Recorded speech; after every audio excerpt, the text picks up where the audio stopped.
So now we are going to hear, as I said earlier, from our participants, some of whom are here tonight, some of whom are joining virtually, but you are all in for a treat. I'm going to first invite Mary Wampler up to our bema to share some words about her experience.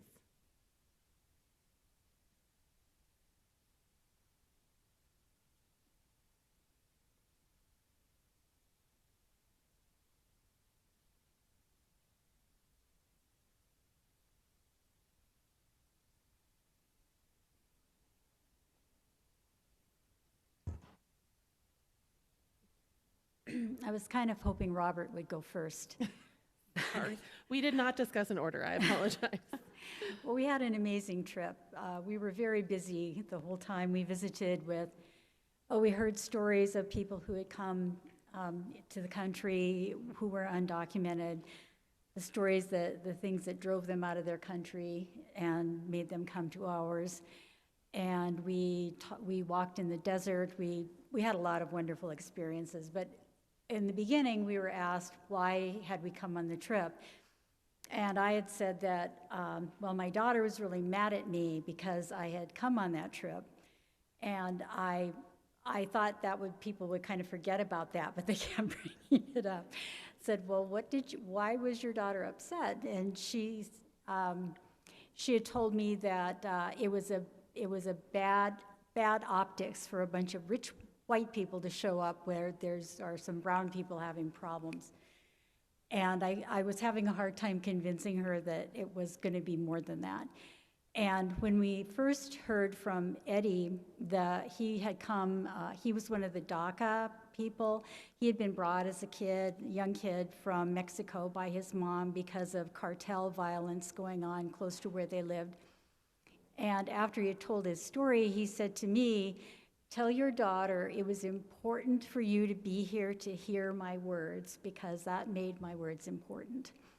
So this kind of kept coming up, but the question of why we were going was, I think, something we were all kind of considering, that, we wanted to make sure it was a meaningful trip and that we got as much out of it as we could and we could bring back as much as we could.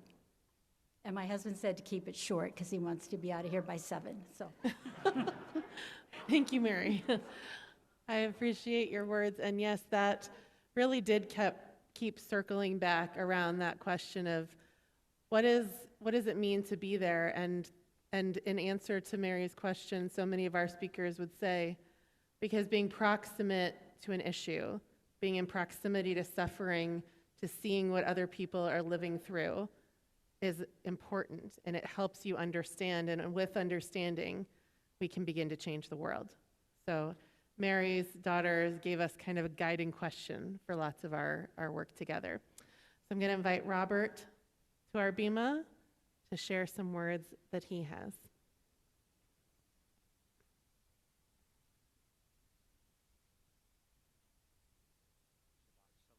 Shalom, everyone.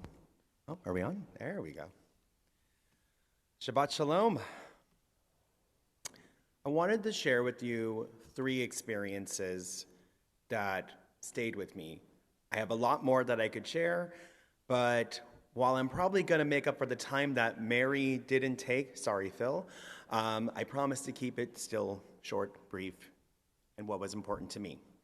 You can see some of the pictures that were impactful to me during the trip, and this is just a sample. What really stuck to me was this: either we give them more money or we give them our boys. That sentence stayed with me throughout the immigration rights journey.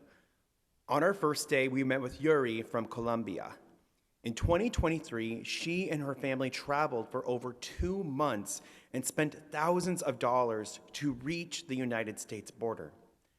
When I asked her why she would risk crossing the desert, she said something I will never forget. She would rather risk dying in the desert than surely die in Colombia.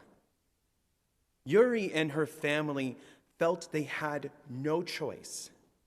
She made it across, only to be caught by Border Patrol, separated from her family, and told in detention to eat off the floor like pigs. By the grace of God, her and her family were reunited, and they're now living in Arizona. I looked at her and I said, "Eres valiente." You are brave. Her story stayed with me, and it reframed everything I thought I knew about immigration. The following day, we saw a different perspective. We met with FBI Special Agent Avon. He spoke about cartels, about criminals, about danger. He shared statistics, many of which were exaggerated or simply untrue with a simple ChatGPT search. Anyone with a phone could fact-check him, and I did, in the moment. I don't think he liked that. But one of the hardest spiritual practices is listening, or another way of saying it, radical empathy, which was a key tenet of our trip. A core value of our trip was radical empathy, like I said, something deeply lacking in our time. We also heard from retired Border Patrol officer Jonathan Rodriguez. He offered a different lens. He spoke about the differences between a guardian and a warrior, about protecting the border, about failure he sees in policies today. Both men shared something else. They are afraid of being doxxed or having their information put online and potentially having their families or themselves targeted. There are lives on every side of this issue. And then there is the desert, which is what I have in the top middle. Despite what we've heard, people will continue to come. They will continue to cross. They always have. But because the wall and restrictions on asylum, migrants are now pushed into the deadliest parts of the desert. According to the latest statistics, crossings or Border Patrol interactions have decreased significantly. The number of deaths have stayed steady, meaning it is deadlier than ever to cross the border. We walked in 70-degree weather, and it was already difficult. There was almost no shade. Hundreds of miles stretched between families and safety. And yet, even there is movement. There is hope. There are organizations like Humans Helping Humans and Rabbi Shmuley Yankowicz's community preparing water drops and survival kits. On our final day, I helped in preparing Know Your Rights kits for migrants. The most haunting part of the desert was this. We saw no one, but we knew people were there. They could see us. We couldn't see them. This week's parasha is Tetzaveh, the only Torah portion after his birth in which Moses' name is absent. The absence of Moses' name is palpable.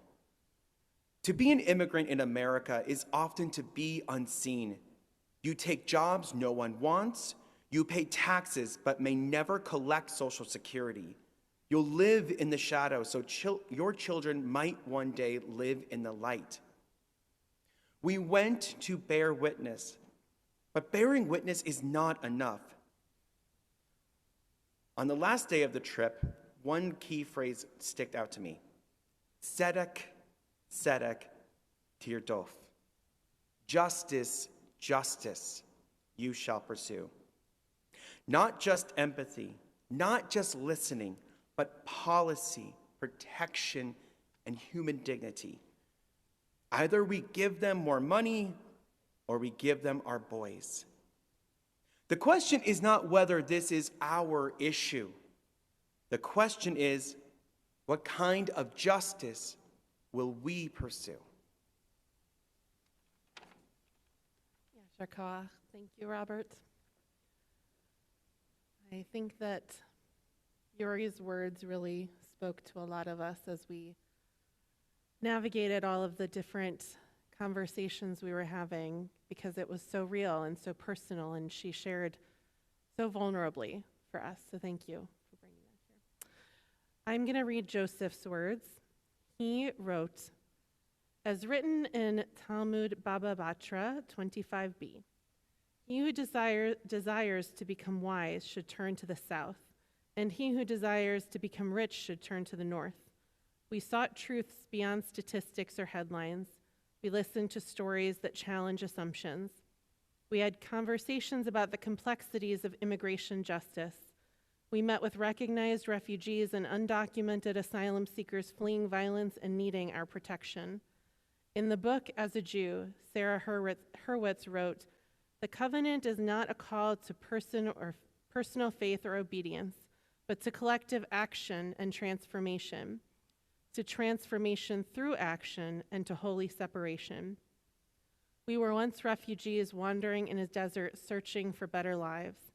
The Baal Shem Tov said alienation is the result of forgetfulness. Remembrance is the source of humanity's redemption." So thank you to Joseph.